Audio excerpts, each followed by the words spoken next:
Les doy la bienvenida a este grupo de lectura que este año innovó, si bien partieron en el 2022 nuestros grupos de lectura, pero este año decidimos ampliarlo a esta obra que que vamos a conversar hoy día, que a mi parecer es una obra supremamente importante de poder conocer, ¿ya?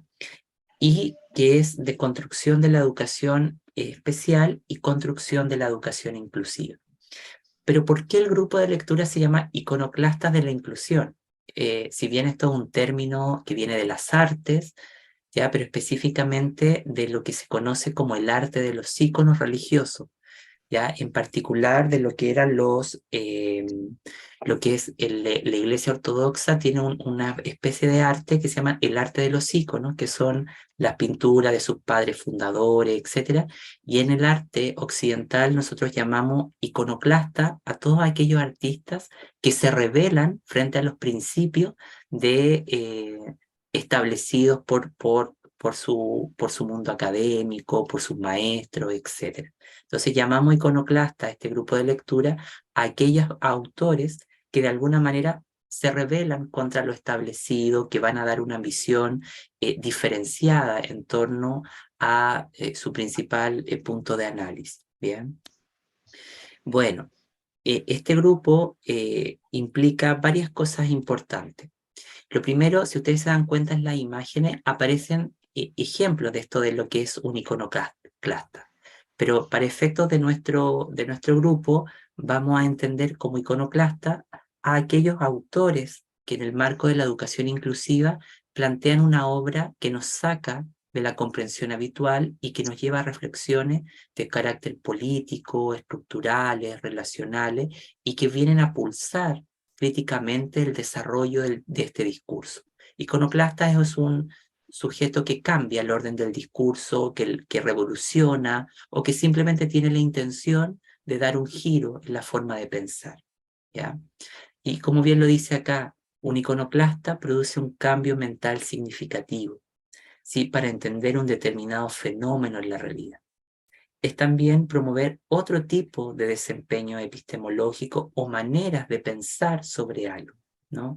Entonces, eso es lo que motivó, ¿ya? Y en esta ocasión vamos a compartir estas semanas en torno a esta obra que se llama la de construcción de la educación especial y la construcción de la educación inclusiva. Antes de contarles yo algunas cosas de la obra, quisiera preguntarles por qué quisieron participar de este grupo, en particular de este libro. ¿Qué les motivó de esta lectura? A ver, ¿qué me podrían contar?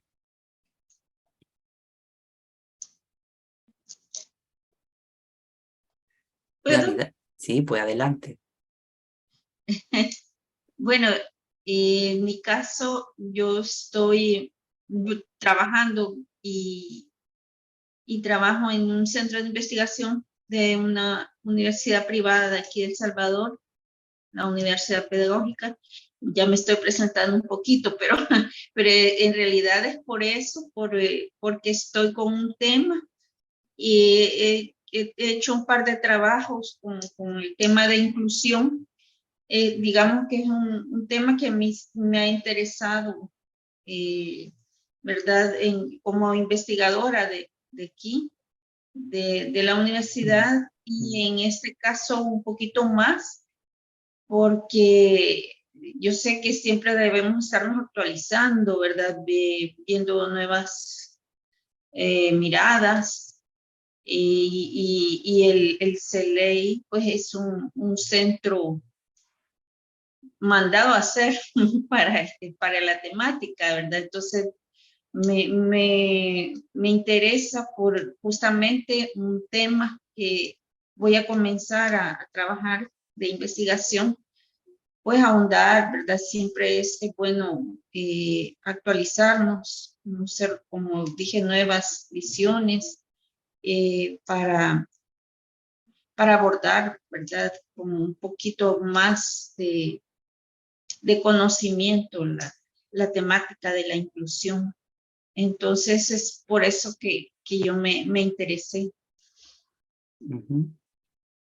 Muchísimas gracias, Ángela, por tu intervención. Gabriela. Bueno, buenas tardes para todos.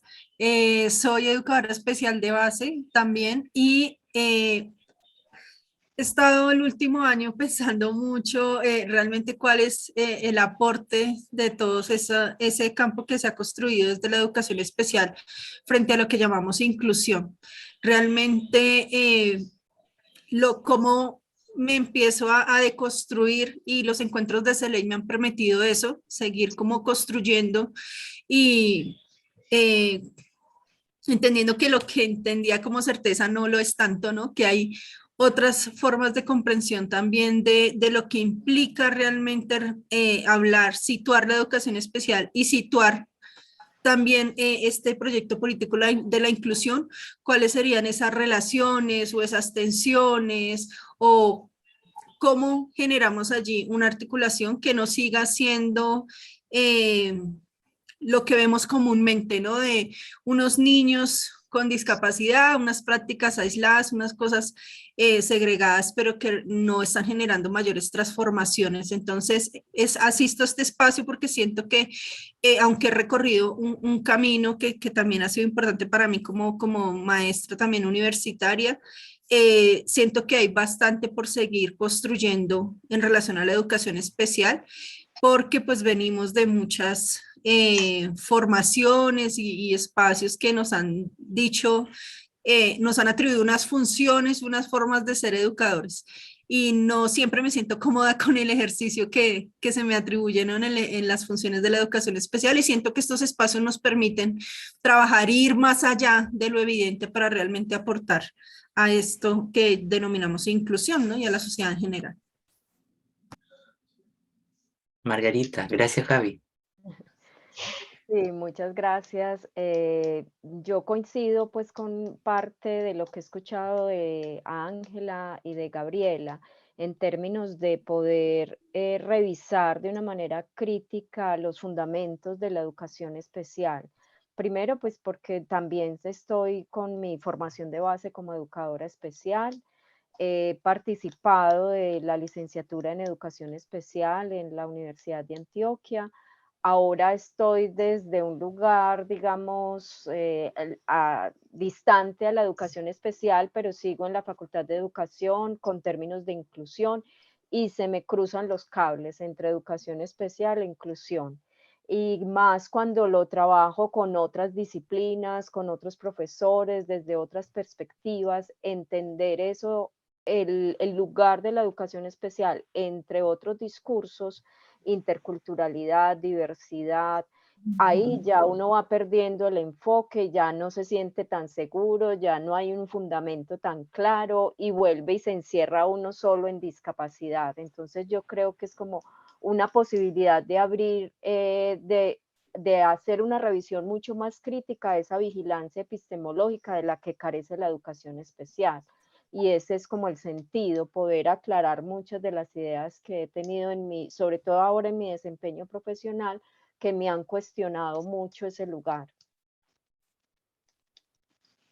Bueno, muchísimas gracias Margarita. Yo me siento muy contento de lo que ustedes señalan y bueno, y de tenerla acá porque en realidad una de las premisas fundacionales del CELEI fue en el 2015, cuando se creó, fue tratar de producir otro tipo de conocimiento que tuviera en materia de educación inclusiva. No sé si eso se habrá logrado o si irá a lograr algún día, pero de alguna manera que nos podamos reunir a conversar en estas sesiones, a discutir críticamente, me parece que es un ejercicio supremamente importante y sobre todo que en lo que ustedes dicen hay esta intención de darnos cuenta que tal vez como hemos mirado o hemos focalizado el fenómeno habitualmente, no nos permite llegar a esas múltiples maneras del humano, esas múltiples maneras culturales. Entonces, bueno, un poco me alegro mucho escuchar eso porque va también en esta idea de lo iconoclasta. Eh, este libro que vamos a compartir, que después yo les voy a compartir la versión completa, escaneada, es para que ustedes lo tengan presente. Este es uno de los libros también de autores británicos, ya no es que acá tengamos un sentido colonialista, pero Gary Thomas y Andrew Loxley van a ser dos profesores británicos. Uno trabaja en la Universidad de Oxford, Brookes, y otro trabaja en el Trinity College de Dublin. Y los dos, obviamente enmarcados en el colonialismo, en el imperialismo, van a promover una crítica súper interesante a los discursos que en la época de los 90, 80, 90 se van a producir y 2000 en Reino Unido sobre inclusión. Y ellos van a ser muy críticos de decir, bueno, la inclusión viene a ser una cuestión liberal, y lo dicen ahí en una de las perspectivas de la discapacidad, es una corriente o una expresión de esa idea liberal, ¿no? Y que entra en Latinoamérica con tanta preeminencia, nos toca tan de fondo, pero que a pesar de que todo el mundo está muy interesado, no se comprende bien esto, como lo decía Margarita. Bueno, y entonces ese es el propósito de que podamos reunirnos esta semana. Yo quería contarles que en la última sesión, ya que me parece que es del 20 de junio, me parece, vamos a justamente a darnos en esa sesión para presentar un pequeño trabajo que vamos a elaborar. Nada del otro mundo, sino que vamos a hacer un trabajo como cuando íbamos al colegio, ¿ya? ¿Y qué es lo que vamos a hacer? Vamos a crear un collage. No sé si en sus países se entenderá lo mismo por collage, que en el fondo es una hoja con distintas imágenes que sintetizan cuáles son esas ideas que más me impactaron a mí de todo lo que yo fui leyendo. Vamos a seleccionar 10 ideas de todo lo que vamos a leer durante estas semanas, de todo lo que vamos a hablar durante estas semanas, solo 10 ideas, y con esas 10 ideas vamos a crear nuestro collage. Y luego los vamos a presentar acá, vamos a hacer todo el ejercicio de que cada uno va a explicar, y para ese día vamos a traer solo 3 preguntas que vamos a crear y las vamos a tratar de responder entre nosotros, ¿ya? Ese ejercicio de carácter metacognitivo nos va a permitir movilizar o hacer explícitas qué otras cosas pudimos ver en este discurso, en esta semana, que fueron referenciadas o cambiadas. Ahora, yo quisiera entrar de lleno al texto, ¿no? Un texto que dice, se titula el capítulo 1, Educación Especial, Teoría y habladurías teóricas, ¿no? Y me llamó a mí mucho la atención cuando yo leí este capítulo hace años atrás, porque yo decía, ¿por qué habla de habladurías teóricas? Qué cosa más despectiva, pero a la vez creativa en el propio sentido. Un poco, dejo el micrófono ahí abierto para que ustedes me cuenten, según el color que quieran del semáforo, qué cosas les preocupan, qué cosas preguntas se hacen, o qué cosas fueron significativas de lo que alcanzaron a leer o a revisar de este capítulo número 1. Así que dejo ahí el micrófono, que para mí, por lo personal, personalmente, es el capítulo más denso que va a tener este libro. Ya, como vamos a revisar, se van a ir dando cuenta. Bueno, lo dejo ahí para la que quiera.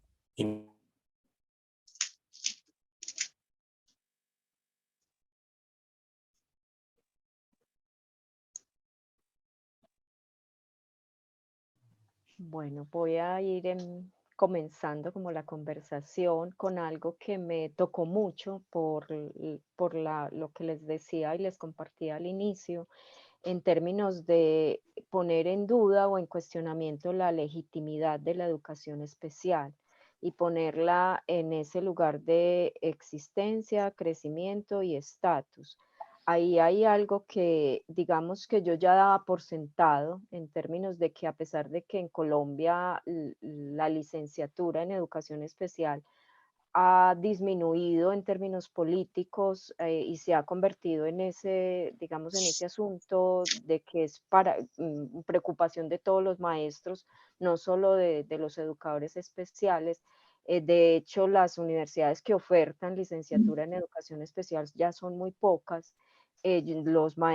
Nuestros licenciados en educación especial ya no hacen parte del concurso docente, ya no hay plazas específicas para educadores especiales. Entonces, a pesar de esa normatividad, nosotros seguimos o yo al menos seguía con una idea de legitimidad de la educación especial a partir del constructo teórico de la discapacidad. Entonces, esa parte de pensar la existencia, el crecimiento y el estatus, pues yo sí pienso que es un principio de realidad con el que hay que mirar el estatus, que ya nos pone en otro lugar, especialmente, como les decía, en ese contexto. En algunas ocasiones nuestros egresados están más en el área de la salud que en la educación, que hay ahí también un componente bien complejo. Estamos migrando hacia los contextos no escolares como una perspectiva también de desempeño profesional para los educadores especiales.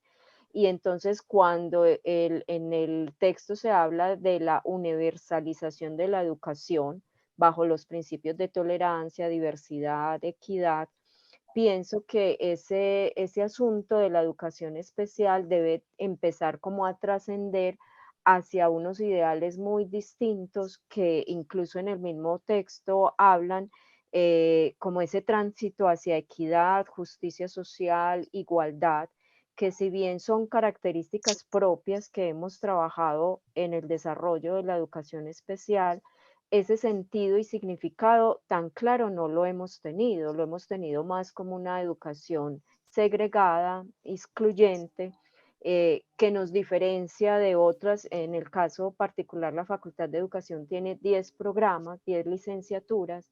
Entonces nosotros, los estudiantes y los profesores de educación especial, somos los raros de las demás licenciaturas porque conversamos con muchos asuntos a los cuales nos ha tocado migrar. Por ejemplo, ya no centrarnos solo en la etapa escolar, sino en todo el ciclo de vida, adolescentes, jóvenes, adultos, adultos mayores, y tener una perspectiva muy distinta de esa educación como se venía conociendo. Y como la teníamos en términos claros desde esos principios. Entonces, esas características epistémicas de la educación especial son las que sí veo que hacen falta. O sea, que ahora, después de leer el capítulo, digo, sí, y entonces, ¿cuáles son? Porque no somos sociología, no somos psicología, no somos de medicina, entonces estamos sin una perspectiva epistemológica clara. De todos nos servimos. Entonces, esa parte me cuestionó mucho, me dejó ahí en rojo o en amarillo, no sé, ahí.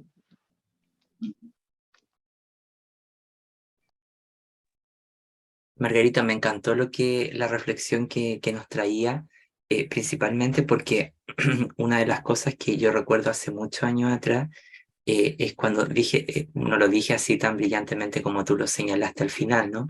Pero sí lo planteé. Todos me tiraron tomates, pescados, porque la gente como que se enojó al decirle, bueno, lo que un poco hemos pensado no va en esa dirección. Y esto que tú señalas de que, bueno, de qué se sirve, qué es lo que hay, cuál es ese estatus, es lo que la educación especial la ha condenado hoy día a ser satanizada a la luz de la educación inclusiva, ¿no? Y ahí nosotros tenemos que hacer una defensa de que no porque apelemos a la inclusión, la educación especial va a desaparecer.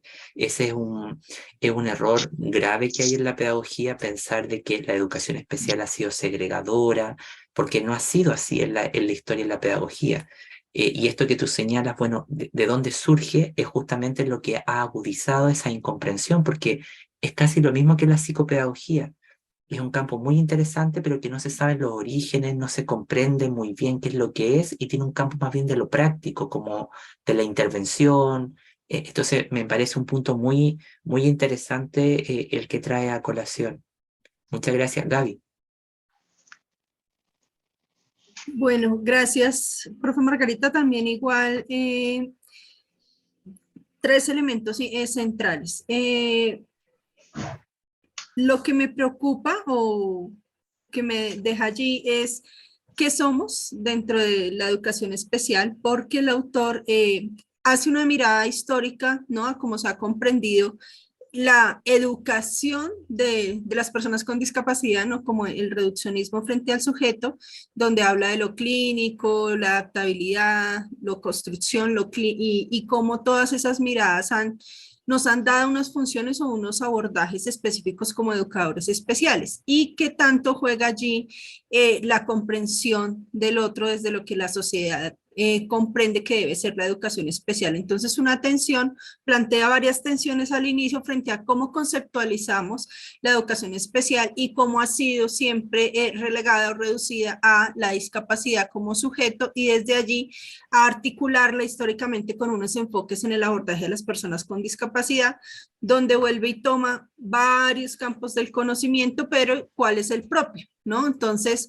volvemos a una mirada desde lo que la sociología, la medicina, la pedagogía nos ha dado, quizás de manera articulada, pues hacemos el ejercicio, ¿no? De poder encontrar el sentido desde la educación especial y cómo estos campos nos aportan, por supuesto. Sin embargo, un llamado que hacia ahí es, bueno, ¿y cuál es la construcción o cuál es el campo de conocimiento que ha generado la educación especial en estos años, más allá de una pregunta por la discapacidad, cómo aprenden, cómo se adaptan, cómo, bueno, como esas luchas que quizás hemos adaptado porque la sociedad, la política, el sistema educativo nos ha puesto en unos lugares, en unas funciones en particular, pero epistemológicamente desde la construcción de conocimiento en ese camino de la educación especial, ¿cuál sería? ¿Sí? ¿Dónde vemos el saber o la construcción propia de lo que ha sido la educación especial sin reducirlo a la discapacidad? Entonces, eso me llamó la atención y me preocupa y me parece significativo en la invitación que nos hace a no caer en reducirla al sinónimo de la inclusión o a un proceso para lograr la inclusión o solamente allá desde unos sujetos aislados como educadores especiales y ya, sino que la inclusión nos está haciendo como un temblar, ¿no? Como, bueno, ¿qué estamos construyendo como educadores especiales y cómo seguimos transformando las prácticas, que aunque creíamos que por ahí era, ¿cierto? En el abordaje y en todo lo que se nos ha dado también a nivel político, incluso de formación, pues vemos que quizás no es por ahí. Entonces, estoy como atenta a qué más capítulos, a todo lo que nos va a seguir diciendo, porque siento que la introducción nos pone como un piso de realidad, como ubiquémonos acá en no solamente la mirada histórica, sino qué viene para deconstruir y frente a los futuros que nos decía Saldo la vez pasada, los futuros de la educación, pues cómo jugamos nosotros ahí para realmente aportar. Muchas gracias, Gaby. ¿En tu caso, Ángela? Sí, bueno, no sé si es que me preocupe, pero sí me llama la atención la postura de en un momento dice, las teorías enmarcan, dice, muchas veces, y hay un comentario que dice, pero la educación, o sea, que la educación especial ni siquiera no se refiere, dice, los problemas no se reducen a la educación especial y ni siquiera a la educación, dice. Entonces, sí, es una cuestión de ponerse a analizar a veces qué estamos diciendo en realidad con cada una de las palabras, ¿no? Pero pienso que de alguna forma todo está relacionado en realidad. No podemos, y es parte también de mis inquietudes por el curso, comenzando por el tema del libro que dice de construcción de la educación especial y construcción de la inclusiva. O sea, realmente la inclusividad es mucho más, ¿verdad? En muchos casos, en el caso de políticas y de documentos, en el caso de mi país, se han dejado fuera algunas cuestiones, ¿no? Y se hace mucho énfasis en la educación especial, pero al decir inclusión, estamos incluyendo muchas cuestiones, ¿no? Muchas poblaciones. Y si nos quedamos solo con la educación especial, siento yo que es un poco reducido, ¿no? Pero de alguna forma, lo que comenté es que eso la educación, o sea, y esto que comentaba Margarita, me llamó la atención lo que dijo de que en qué estamos, ¿verdad? Psicología, medicina, ¿en qué área? Pero sí, yo pienso que se abre el abanico y de igual manera la educación, es cierto, ¿verdad? Ni siquiera es educación, dice el texto, pero la educación es una puerta o puede ser una puerta hacia diferentes áreas del conocimiento, política, psicológica, económica, ¿verdad? En fin, o sea, son como puertas, creo yo, las áreas del conocimiento a través de las que entramos a los problemas. Pero por eso me llamaba esa atención esa parte del texto. Y la otra que me llama la atención, y no sé si preguntas no me surgen así como muy claras, digamos, pero sí, vaya, el mismo autor ve siente él quizás, y es que suele pasar, pues, porque la realidad nos desborda. Entonces, todo lo que las compañeras Margarita y Gaby están diciendo, en realidad la práctica desborda y va delante de la teoría. Y entonces no se alcanza a ir haciendo nuevas propuestas o recoger toda esa riqueza de la práctica. Entonces él como que en algún momento lamenta eso, ¿verdad? De que se está haciendo como que dejando de lado las prácticas o el hacer, el camino incluso, no sé, de denuncia, no quiero ponerle palabras que no está usando él, pero algo así, ¿verdad? Donde dejamos el camino para reclamar, digamos así, derechos, ¿no? de las poblaciones en este tema de la inclusividad. Entonces, ese par de ideas creo que sí para mí fueron significativas. Muchísimas gracias, Ángela. Mira, yo me acuerdo que tuve la misma sorpresa tuya cuando descubrí este libro. Y yo me estaba haciendo mi tesis de doctorado en ese momento y cuando lo leí dije, pero este libro tiene un error. En el propio título está el error y en el fondo creo no estar tan perdido en eso porque dice deconstrucción de la educación especial y construcción de la educación inclusiva.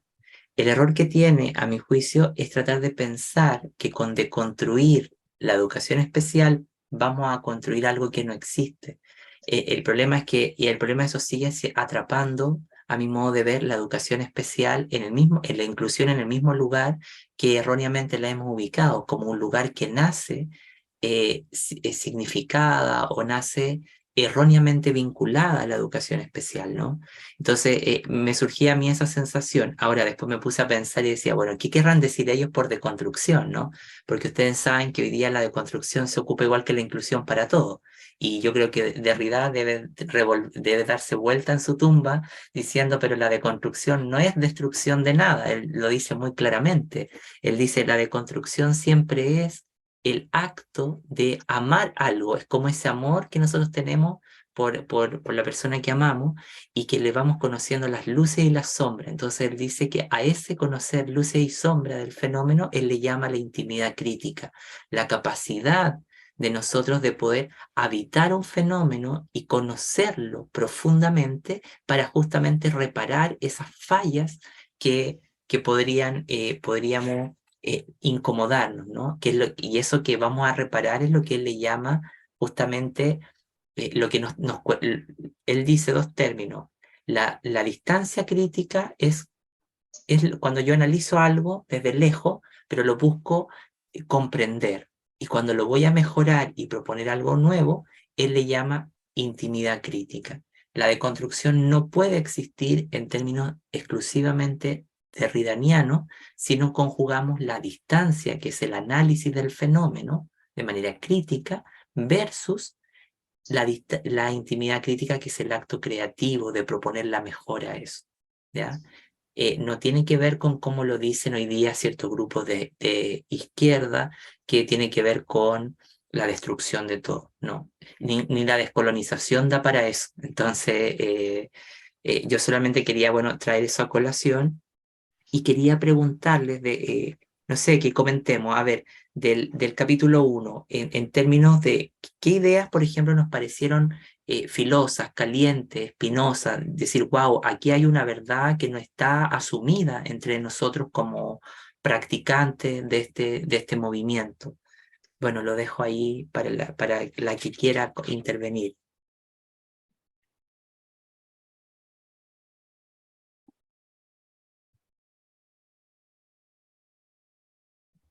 Bueno, yo destaco 3 apartaditos de la obra en el primer capítulo que también me dejaron pensando, y es, dice, cuando él dice que el campo, que no, en un campo como la educación especial siempre se ha sufrido una especie de complejo de inferioridad. ¿Cuál es su estatus académico? ¿Cuál es su riesgo frente a la teoría? Y qué nos corresponde desde lo epistemológico, desde las ideas y las preposiciones. Y destaco también otra parte donde él dice que tendríamos que llamar a Bourdieu, dice, para hacer una herramienta del pensamiento, para buscar otras formas de percibir esas luces distintas que supone la educación especial y ver cuál es su dirección, incluso si es peligrosa. Entonces siento que nos hace un llamado a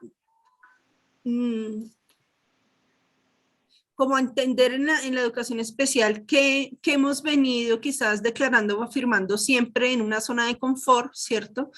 Para hablar de lo mismo, pero que hay más allá de esas prácticas, de esa mirada por el sujeto, por la familia, los cuidadores, bueno, esas cosas que hemos construido, que nos han enseñado o cómo aportan al campo, porque él dice saber qué, el saber de qué y en la práctica. ¿Qué hay atrás en esos sentidos y cómo lo hemos construido? Y siento que es un llamado allí también frente a cómo está puesto allí el ejercicio de la cultura del conocimiento, que también hace un llamado allí.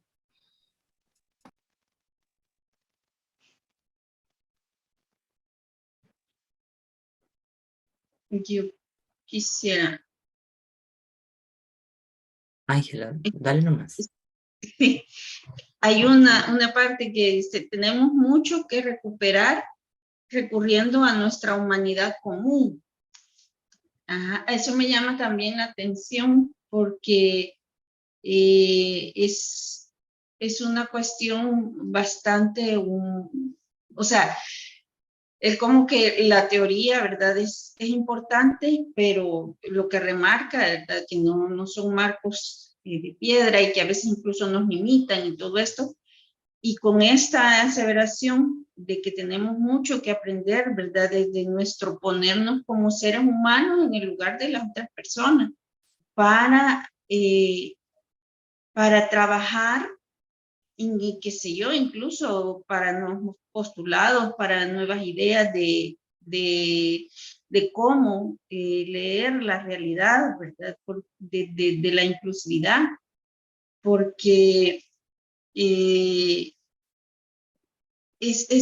bonito, es interesante y realmente parte de lo que la teoría o toda teoría estaría llamada a realizar, ¿no? Esas actualizaciones que difícilmente y toman muchísimo tiempo en realidad, esas actualizaciones no es tan sencillo y además debe ser pues reconocido, ¿verdad? Dado a conocer nuevos postulados, nuevas formas de ir viendo y leyendo la realidad. Entonces, eso me llama la atención de recuperar esa humanidad común para dar, digamos, una nueva lectura, que no es pecado, digámoslo así, que en cierto momento incluso se llegue a refutar pues teorías que ya se dan por sentadas y que tienen privilegios, como él le dice, ¿verdad? A esas teorías y que a veces no dejan avanzar mucho. Pero esa parte de ponernos en la parte humana para comprender el tema, sí es algo que me parece importante de practicar. Margarita, gracias Ángela. Sí, yo pienso que hay dos elementos desde una característica dicotómica que creo que la inclusión es muy clara allí y cuando uno logra desprender educación especial e inclusión como dos asuntos distintos y no que uno depende del otro, logra entender de una manera más clara lo que estos autores presentan acá desde cómo se concibe o cómo se entiende el fenómeno de las prácticas excluyentes de la educación que hemos perpetuado, que hemos mantenido, y a su vez el fenómeno del fracaso escolar. Yo creo que ahí hay dos elementos bien interesantes de esa característica dicotómica, donde no solamente el sentido, como lo decía ahorita Gabriela, de educación especial discapacidad, y que hacemos una cantidad de prácticas, de un saber práctico, que no terminamos sabiendo si es pedagogía, si es didáctica, si es enseñanza, pero el fenómeno realmente que nos pone, digamos, en un lugar de frecuencia, en sintonía con la inclusión, serían esos dos fenómenos, la exclusión, las prácticas excluyentes que perpetuamos, tanto en la educación formal, convencional, como en la educación especial, y cómo estamos entendiendo el fenómeno del fracaso escolar. Y ahí hay una postura que me parece a mí que sí rompe con ese elemento y que sería la inclusión la que nos ayuda a entender desde cualquier lugar de la educación en el que nos ubiquemos. Y no es el asunto como usted que es educador especial, venga, dígame cómo evito el fracaso escolar de este alumno, porque el problema no es del educador especial. Yo creo que son dos fenómenos que pocas veces nos hemos sentado como a estudiarlos seriamente, o al menos pues conozco muy poco de ese otro lado que trabajamos más sobre el ideal, pero desconocemos cuál es el fenómeno que estamos tratando de mejorar o de erradicar. Eso me dejó a mí mucho la atención, incluso pues el texto. Hay otras formas más prosaicas de interpretar las prácticas excluyentes de la educación que resurgen perpetuamente, formas que evitan todo tipo de intencionalidad. Eso yo creo que es un asunto muy claro donde nos permite como entender esa postura y la formulación del fracaso escolar tomando como base las ideas de una escuela deficiente y de unos niños malos. Ahí yo creo que hay una intencionalidad muy clara que abre unas posibilidades de diálogo bien interesantes. Muchísimas gracias, Margarita. Yo creo que eso es lo que sigue estando muy presente el día de hoy en el sistema educativo, como para justificar los fracasos de la escuela especial, para decir por qué habría que erradicarla, pero a mí me preocupan mucho esas discusiones, porque en los países que se ha tratado de erradicar la educación especial, pues, han proliferado los problemas y han seguido esto que tú nos comentas. A mí, si ustedes me preguntan a mí, una de las cosas que me impactó del capítulo 1 fue la afirmación que ellos hacen en la primera página, cuando dice, en este libro tratamos de llegar más allá de la educación especial. Y eso me gustó mucho, porque entonces el reto es imaginativo, el reto es tratar de responder a la pregunta que ustedes están diciendo. ¿Qué es esta cosa llamada educación especial, no? ¿Cómo se interrelaciona con nuestro día a día, con nuestras pulsiones, nuestros deseos? Y ellos después dicen hasta sus fundamentos intelectuales. Y esto me impactó mucho en su momento porque una de las cosas que yo siempre le he criticado a la pedagogía, siendo profesor de formación, es que es una cosa muy simple. en su argumentación, no es como otros campos. Entonces, a pesar de que hoy día haya una gran insistencia en la práctica, más bien en el pragmatismo, muchas veces en la escuela las decisiones no son abordadas, o los discursos o las explicaciones del profesorado no son tan claras, producto de que no hay fundamentos intelectuales que les permitan explicar a ciencia cierta por qué la trayectoria educativa de este niño va en esta dirección, por qué sucede tal cosa en el aprendizaje. Y eso me parece importante. Ahora, en la página 14, en el segundo párrafo, cuando él cita a Derrida, acá a mí me impactó mucho algo que él dice.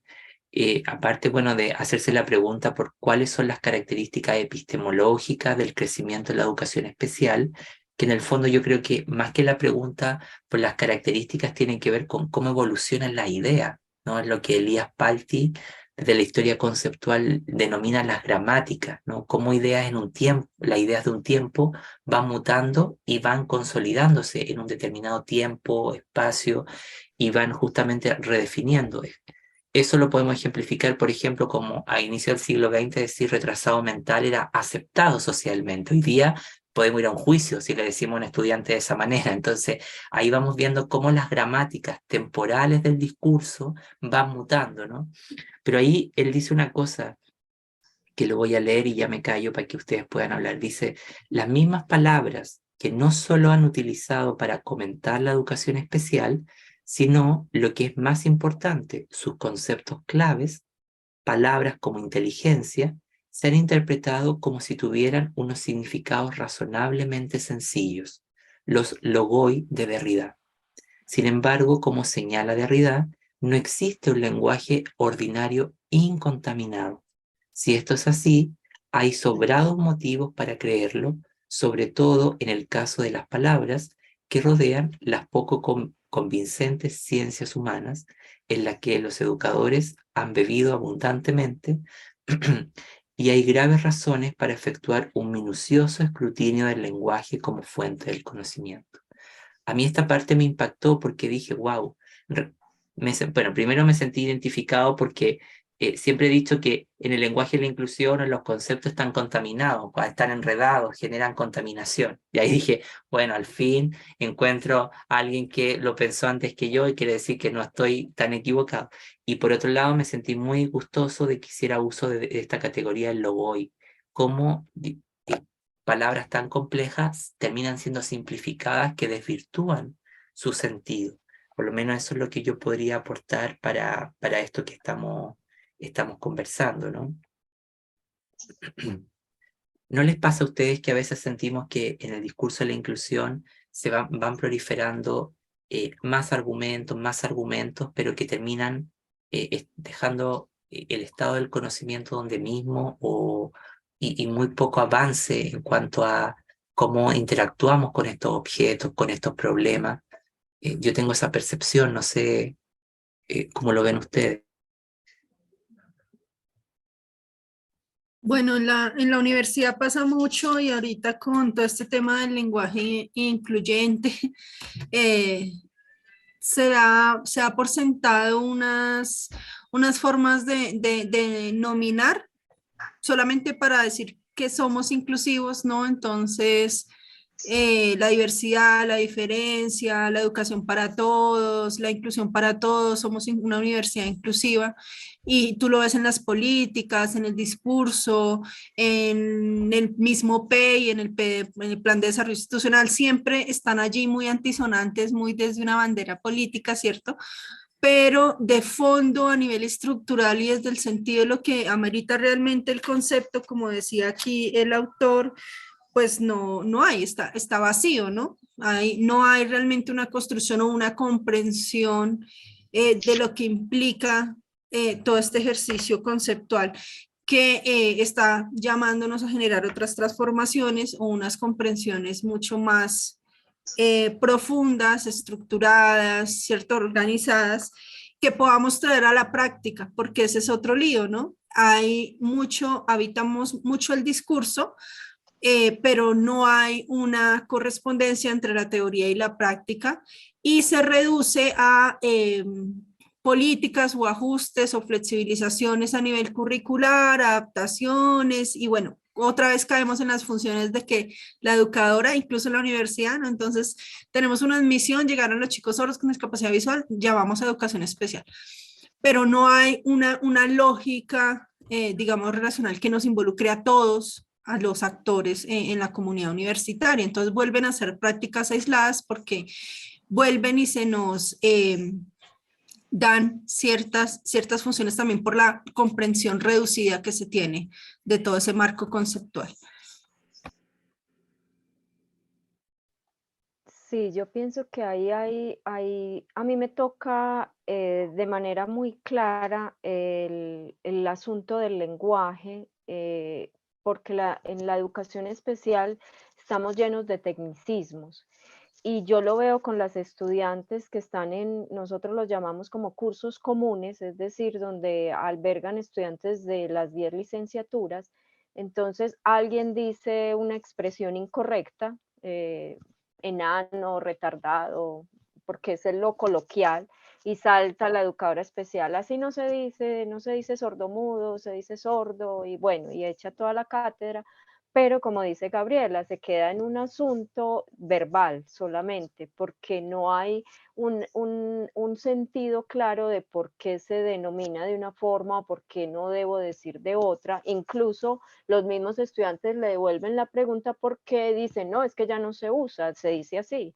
Es una palabra vacía, o sea, nos llenamos de una cantidad de tecnicismos que realmente no dan cuenta de una relación de alteridad con el otro, de una relación donde el otro sí me importa más allá de ese tecnicismo.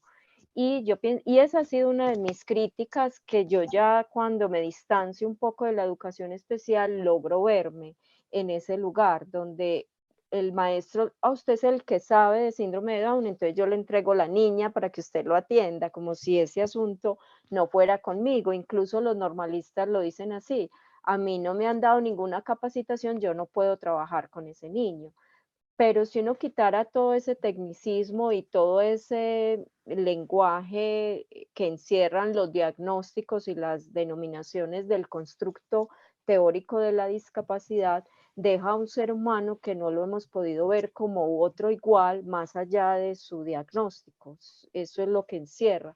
Cuando con los estudiantes se logra hacer una reflexión de dejemos a un lado ese diagnóstico y empecemos a hablar de la persona, de otras características, yo pienso que cobra importancia esos otros elementos. Por ejemplo, lo que decías ahorita, Aldo, en la lectura con respecto a la inteligencia.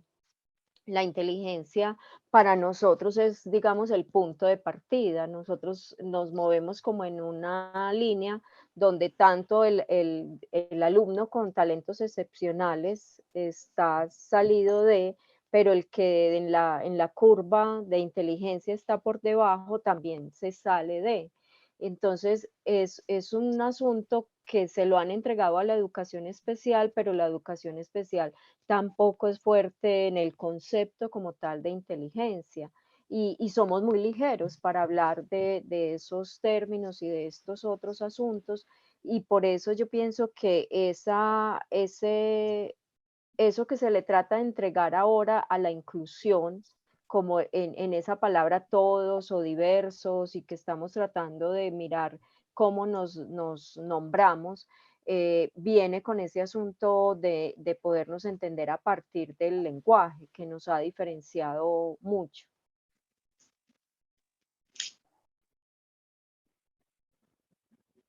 Muchísimas gracias, Margarita. Ángela, ¿tú quieres aportar algo?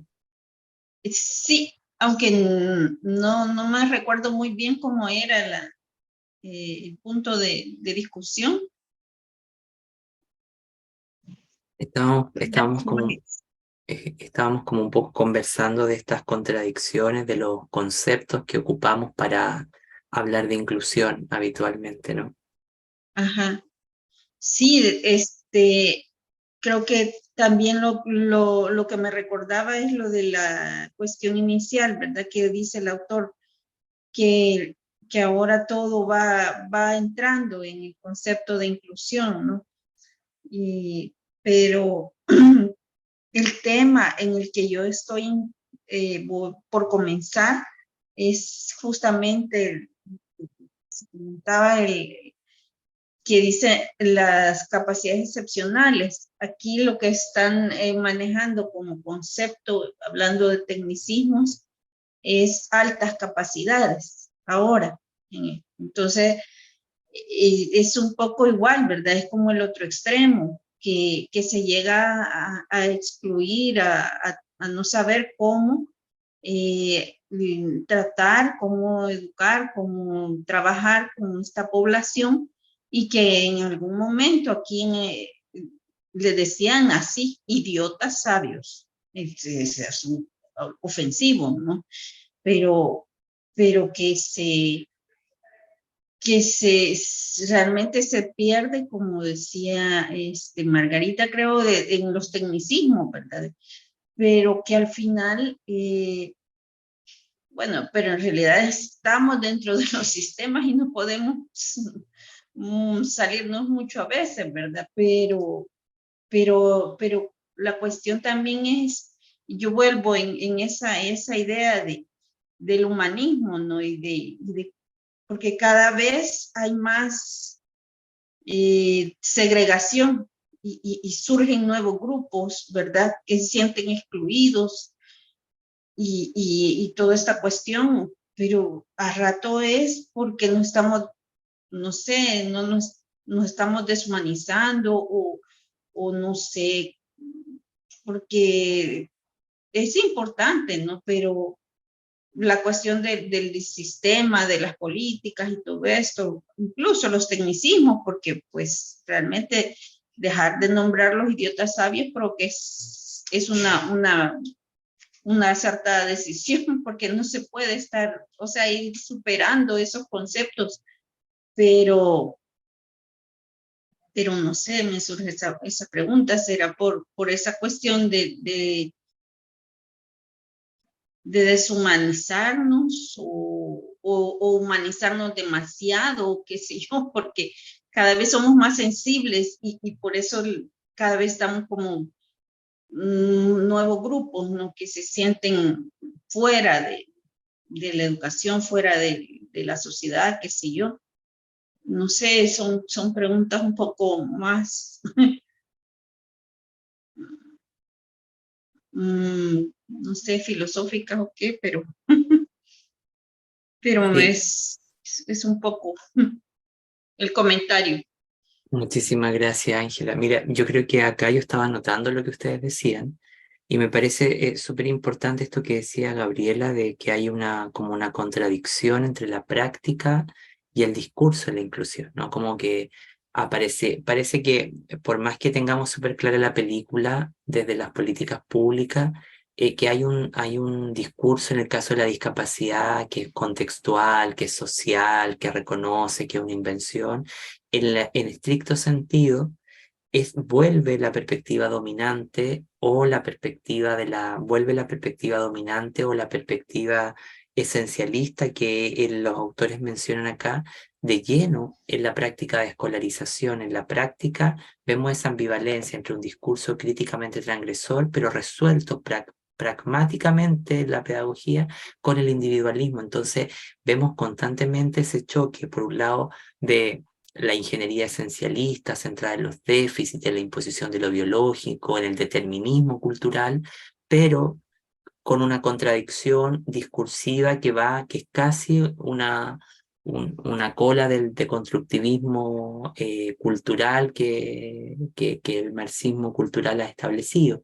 Y ahí eso me parece importante porque de alguna manera, porque el tema no se resuelve, es porque y a eso le agregamos que tenemos este instrumento del INDEX que invita a la escuela a crear culturas, prácticas y políticas, pero sin entender los engranajes profundos de la estructura educativa, es decir, cómo la escuela funciona, cuáles son esos grupos, esas variables de desigualdad que están imbricadas en lo más profundo, ¿no? Entonces me parece a mí que siempre nos movemos en una cosa muy superficial y como decía Margarita, decía, bueno, estamos llenos de tecnicismo, pero eso tampoco satisface las comprensiones porque son cosas muy así simples, ¿no? Entonces, ahí yo creo que hay también una pregunta que nos tendríamos que hacer. Bueno, hay una neutralización ontológica.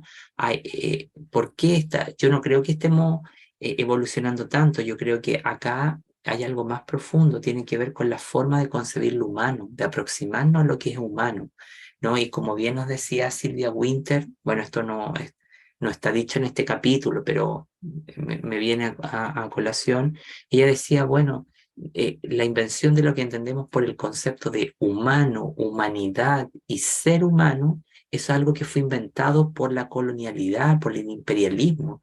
Y Silvia Winter si quieren yo les puedo enviar ese libro, pero está en inglés. Ella dice eh, que de alguna manera la noción del humano fue una invención, al igual que el lenguaje. Entonces lo que hacemos con eso es para dividir aquella forma que en Occidente se validó como legítima, el hombre blanco, católico, cristiano, burgués, capacitista, y todo lo que no fuera en esa dirección quedó relegado. Entonces la inclusión de alguna manera busca trabajar con estos relegados o construido al margen de la historia, pero tampoco se ha sabido aproximar al material de comprensión ontológico de esos grupos, es decir, ¿qué es realmente la existencia del autismo?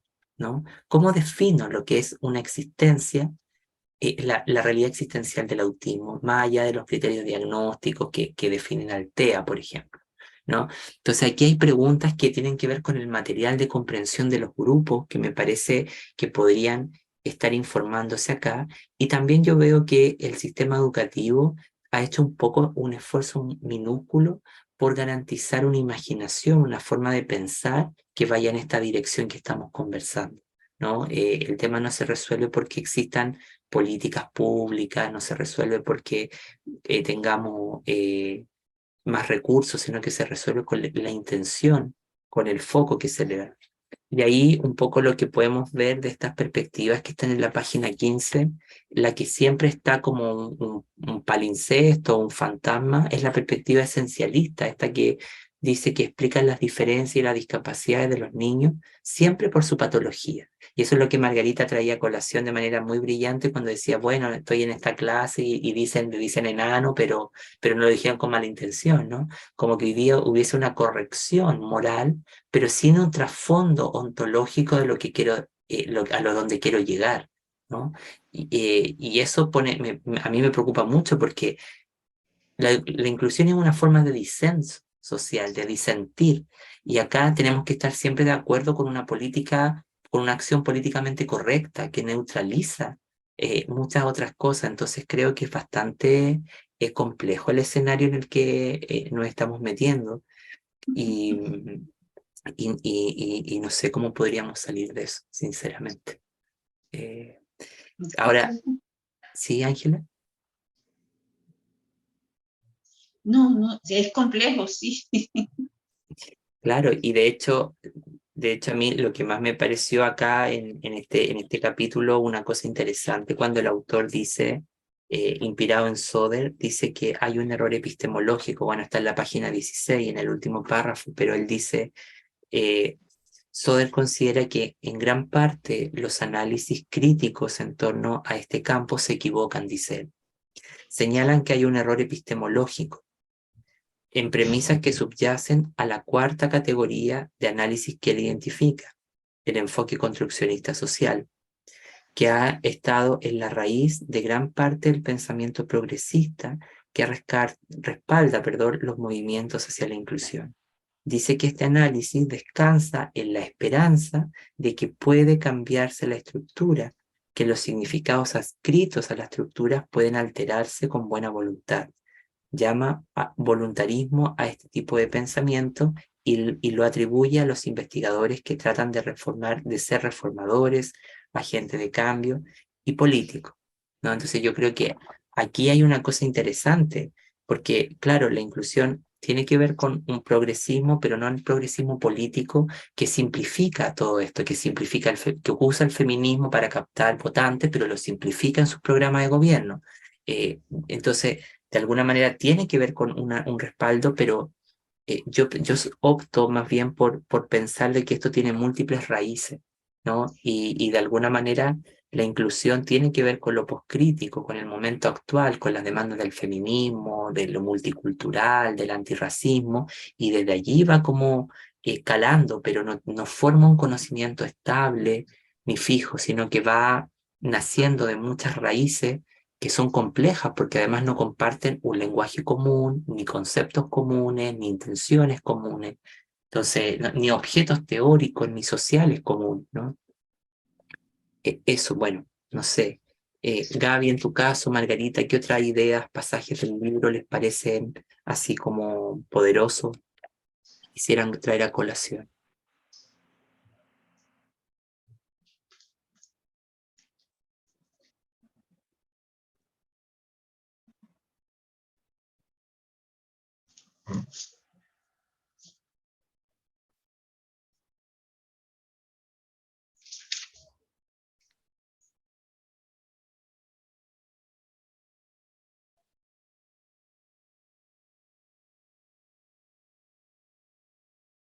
Un segundo que se me fue la hoja que subrayé.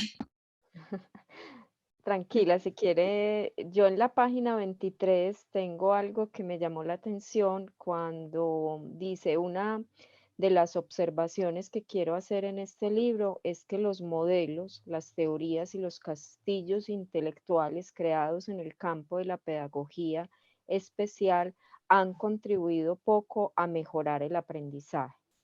Ahí me cuestiona bastante eso y me sacude, claro, porque en este campo yo pienso que hay un convencimiento, que eso iba como con el asunto del estatus de la educación especial, que casi siempre hay una referencia de cómo le enseñan a esos niños y ellos sí aprenden y ustedes cómo hacen y deben tener mucha paciencia y nos vamos creando unos, como él bien lo dice acá, unos castillos intelectuales, pero que mirado desde este punto realmente no han logrado permear ese sentido amplio de mejorar la educación, de mejorar el aprendizaje.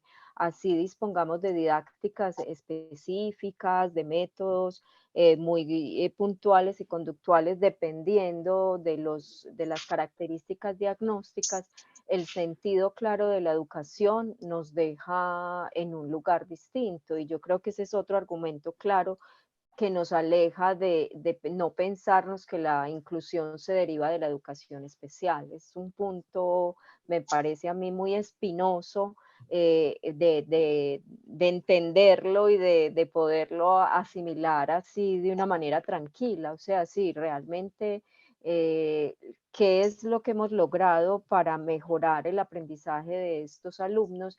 Y cuál es ese tipo de aprendizaje que nosotros estamos buscando, que es como el punto ahí que nos deja, a mí al menos me sacude en términos de cómo se ha ayudado a comprender un poco por qué los niños fracasan. Yo creo que ahí me siento desarmada totalmente para abordar, como educadora especial, para abordar ese punto.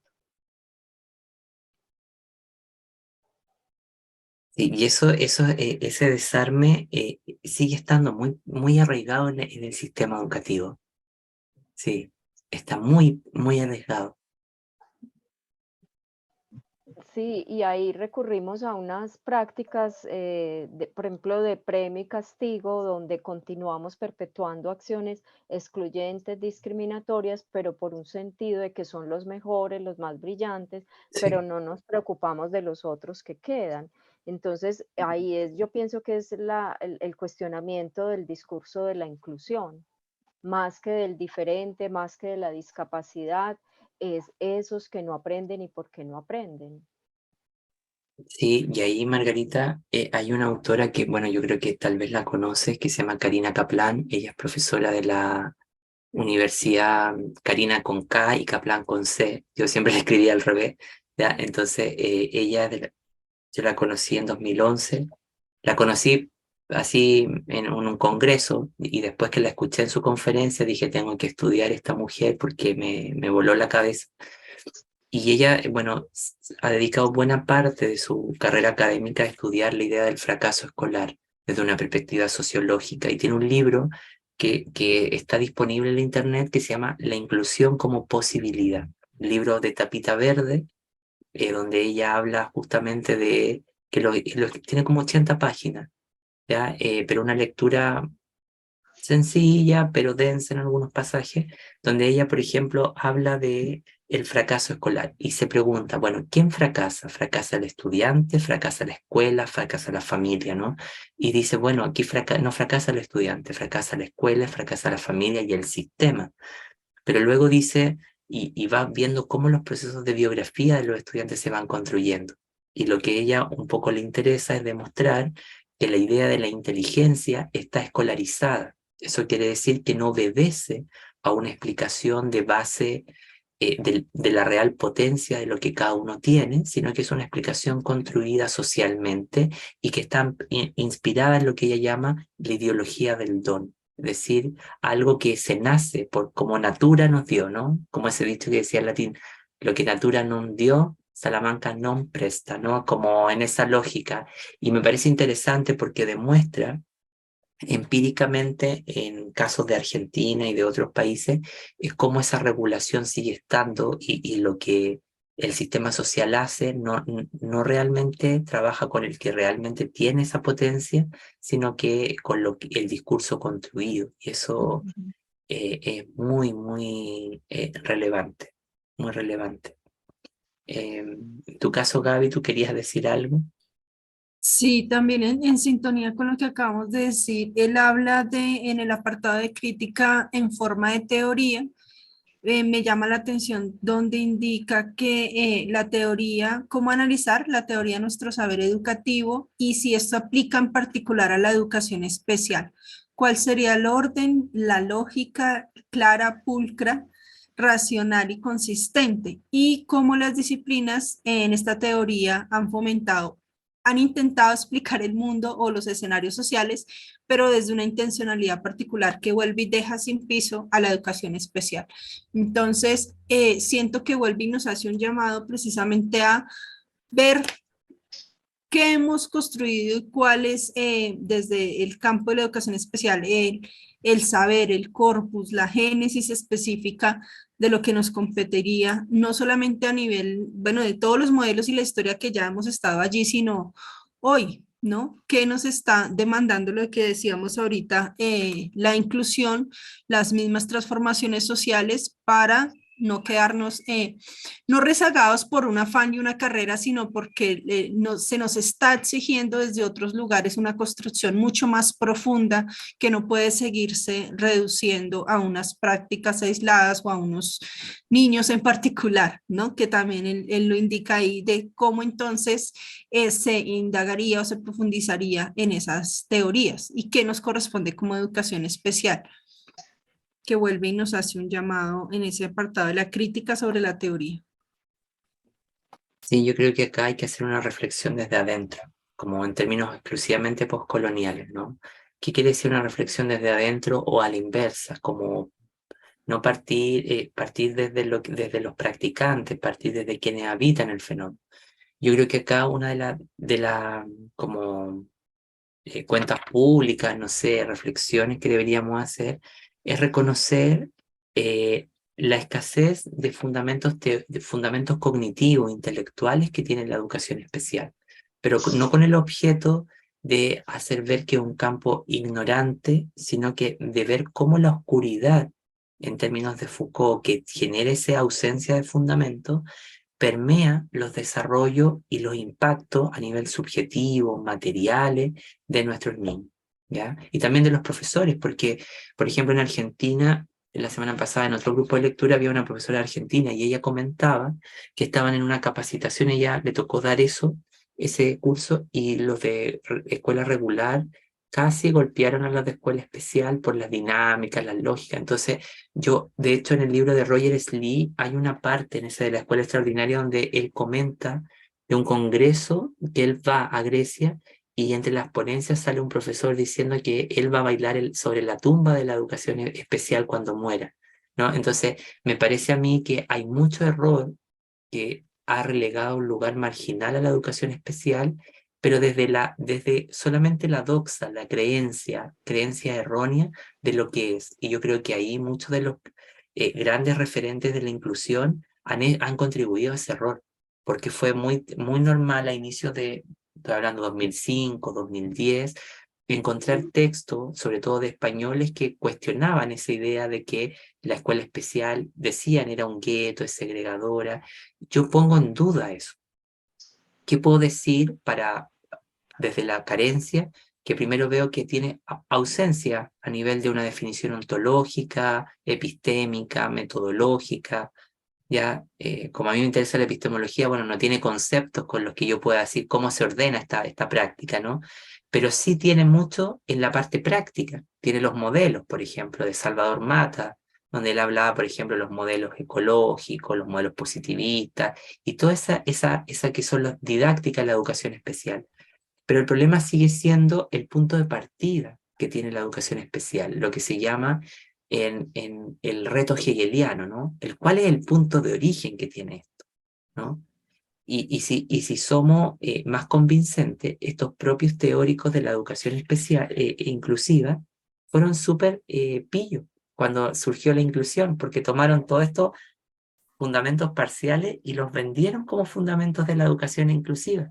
Entonces hicieron otro enredo más. Entonces asesinamos algo para darle vida a otra cosa, ¿no? Y a mí hay una cosa acá que me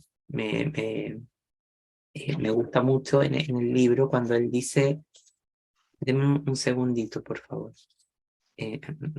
Cuando habla de los pensar en pequeño, en una parte hay un intitulado que se llama Pensar en pequeño.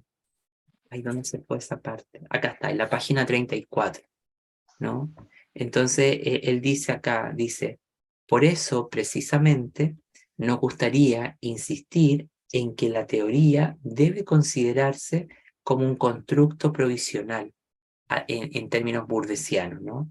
Como la herramienta de pensamiento. Es algo que es móvil, pero que no está plenamente definido, ¿no? Dewey dijo prácticamente lo mismo. Veamos en resumen qué hacía Maitland-John de la postura de Dewey. Dewey nos dice que es desaconsejable filosofar, tener y usar teorías generales. Eso está plagada la educación, de teorías generales que vienen de otros campos y son aplicadas. Hacen falta, dice Dewey, indagaciones concretas sobre multitud de estructuras e interacciones específicas. La solemne reiteración de las categorías de un todo individual y orgánico o social no solo fomentan esas indagaciones delimitadas y detalladas, sino que las frenan. Entonces, me parece a mí que acá, y él continúa, dice, la insistencia de Dewey en las indagaciones concretas es muy similar a la de Rorty en el plan concreto y detallado del ad-hoicismo de Strick. El corolario de tal forma de pensar es que debemos tratar de depender menos de los grandes edificios teóricos y de los rígidos castillos de metáforas construidos por los protagonistas intelectuales de la educación. Y debemos fiarnos menos de los auxilios metodológicos de la teoría. Como dice el crítico iconoclasta de la ciencia social, Andrzejewski, el énfasis de la ciencia social, el énfasis excesivo, en la metodología y en las técnicas, en la ciencia social, así como la adulación de las fórmulas y términos de apariencia científica, ejemplifican la tendencia corriente a desplazar el valor del fin a los medios. La educación en general y la educación especial en particular, se ha dado esta tendencia a desplazar el valor del fin de los medios cuando la justificación y el valor de la investigación no quedan determinados, por tanto, por evaluaciones de sentido común, de su estatus y probablemente el impacto, como por ideas tales como la fiabilidad importadas de las ciencias naturales. Entonces yo creo que acá hay una cosa interesante en lo que él está denunciando, que en el fondo tiene que ver con este excesivo control de las metodologías, pero también el excesivo control de lo que importamos de otros lugares, ¿no? Bueno, eso quería comentar. Ahora, si tuviéramos que un poco salir de este semáforo y pensar, bueno, en esta escalera de retroalimentación, me gustaría que pudiéramos partir libremente, ¿no? Entonces, ¿qué sugerencias le haríamos a los autores de este capítulo? ¿Qué inquietudes nos generó el capítulo? ¿Qué valoramos de lo que ellos nos plantean? ¿Y qué cosas pudimos clarificar una vez que de la lectura? Bueno, lo dejo ahí para escucharle y que armemos una conversación en estos minutos que nos quedan.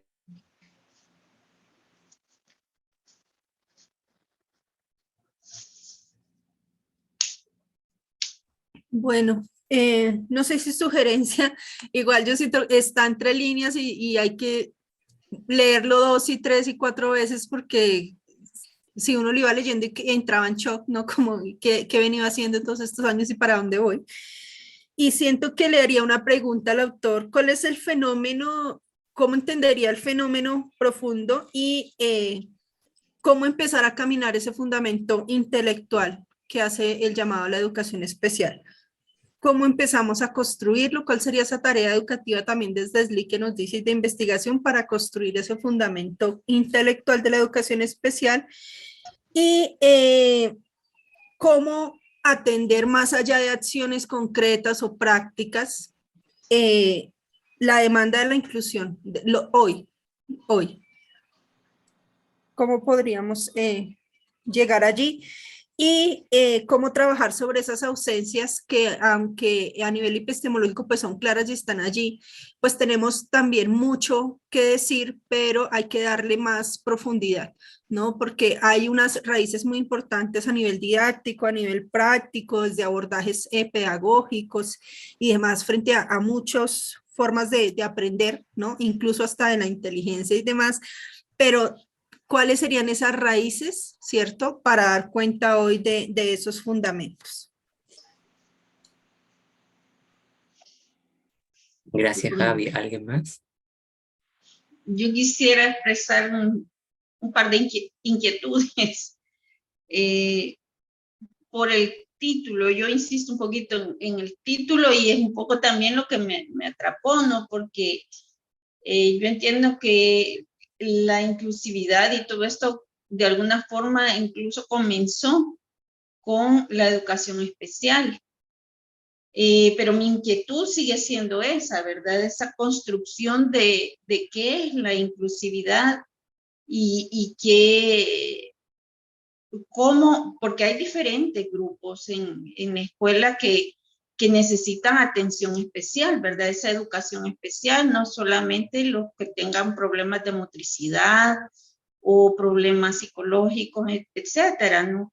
Hay mucha necesidad de educación especial, pero también, bueno, siempre solo nos asomamos, ¿no? a las cuestiones porque si nos ponemos un poco exhaustivos, realmente cada familia no es una educación especial a partir de su forma, de su cultura y cómo esta no sé, la interculturalidad puede incluso aplicarse al grupo familiar, ¿no? Porque cada grupo familiar es una cultura.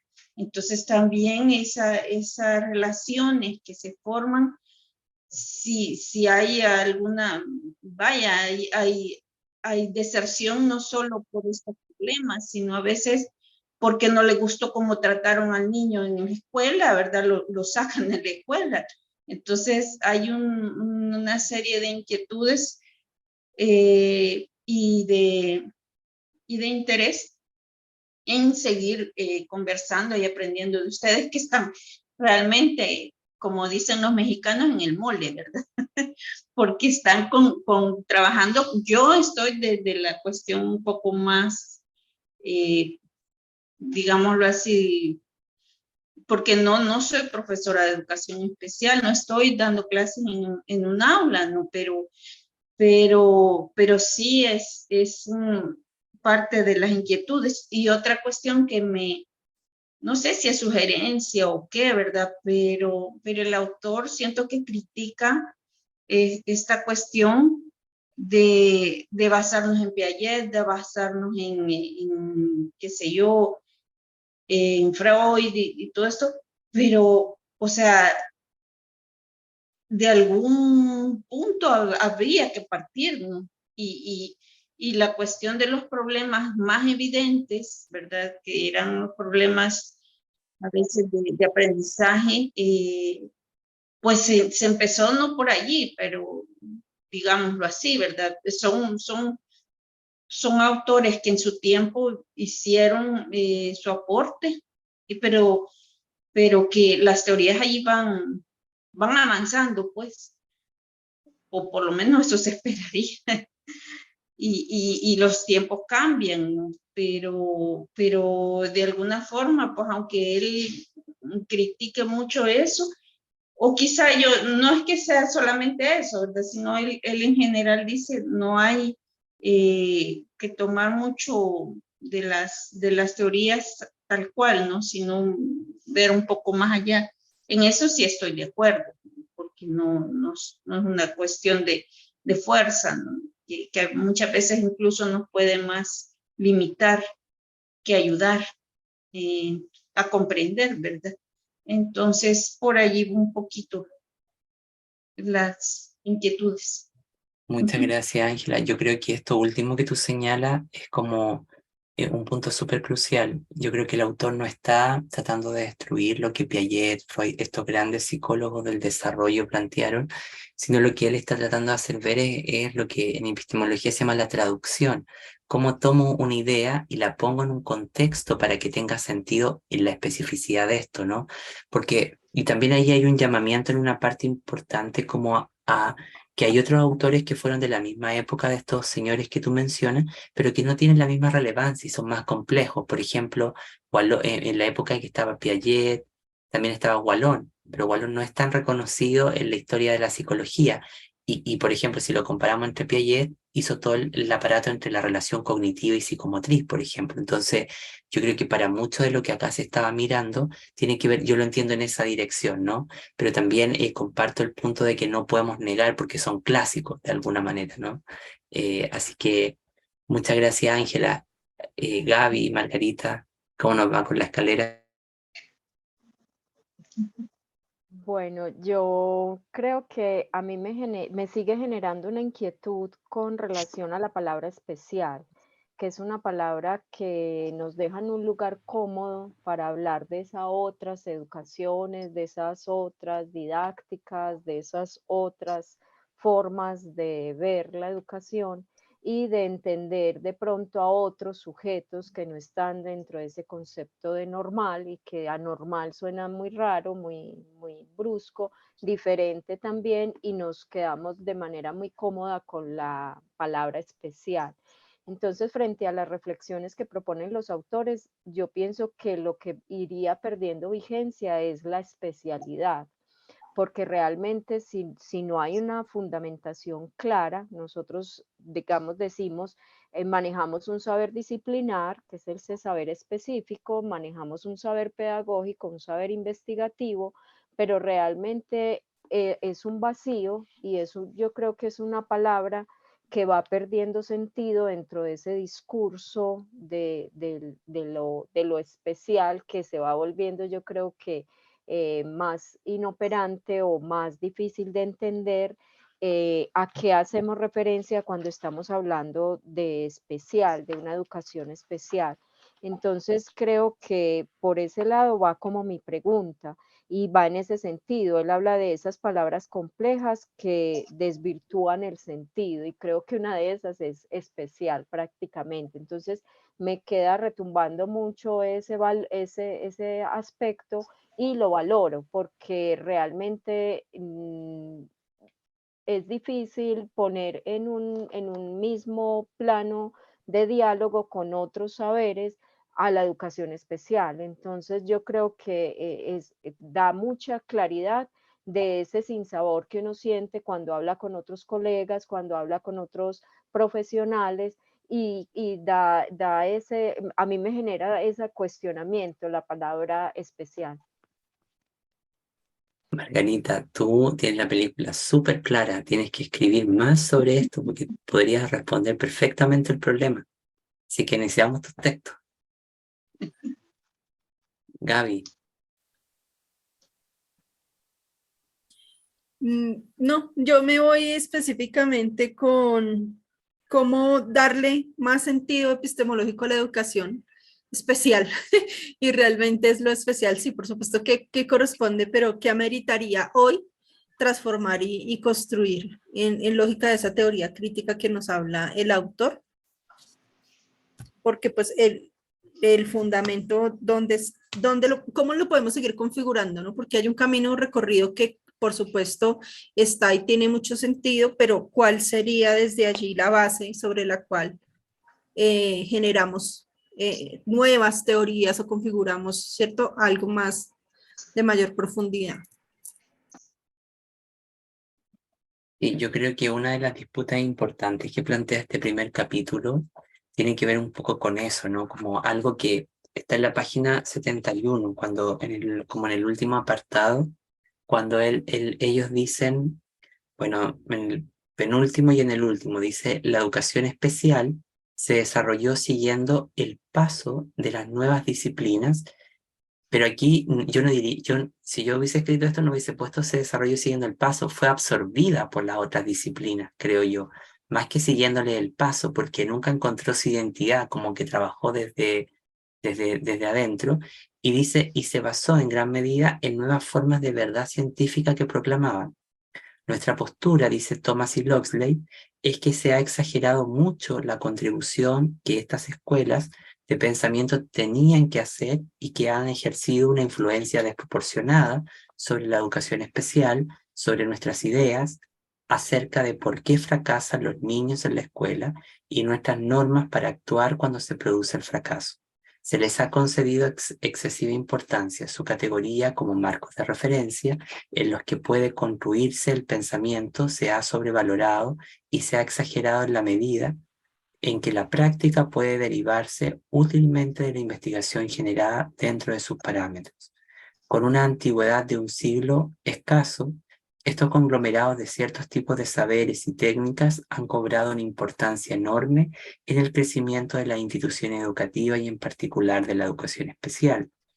Y cierran ellos diciendo, si estos edificios de ideas, modelos, métodos, técnicas se interpretan solo como marcos cognitivos y falibles de referencia, debería ser mucho más fácil lo que ha sido hasta ahora cuestionar los descubrimientos, porque hasta hace muy poco estos marcos suponían un reto aparentemente insuperable para el crítico.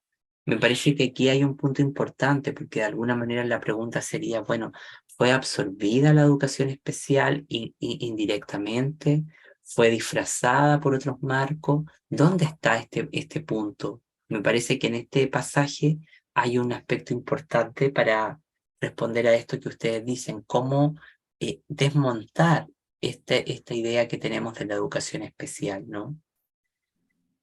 Bueno, yo espero que este primer capítulo les haya encendido parte del deseo de seguir leyendo el libro.